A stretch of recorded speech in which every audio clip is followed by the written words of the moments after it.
The ninth building block is your service improvement process. This is how you create a process that ensures continuous service improvement. Now, there are many ways that you can put a process in place to help make this happen. For example, service team building workshops are a great way to improve service between two or more departments. Service suggestion programs can work very well to gather up a large volume of new ideas and sometimes unusual ideas that you would never think of. Service contests are a great way to focus your teams on making specific service improvements or achieving very important results. Moving your staff through attachments and job rotations is a process that can lead to better understanding and regularly brings each department a fresh point of view.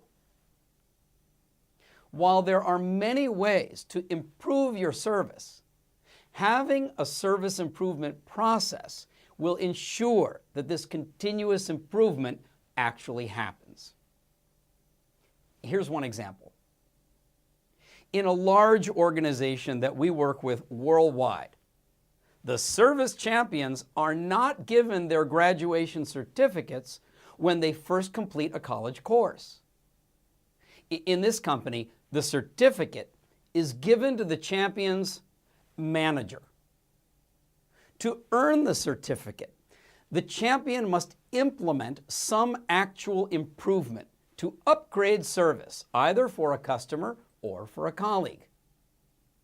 And even that is not enough to earn the certificate. After the action is taken, the champion must ask the customer or ask the colleague for a comment about the service they received. Only when the person served gives a positive comment about the better service that they received from the champion, then the champion has earned the certificate and receives it from the manager. Then the service champion has truly graduated from the Up Your Service College course.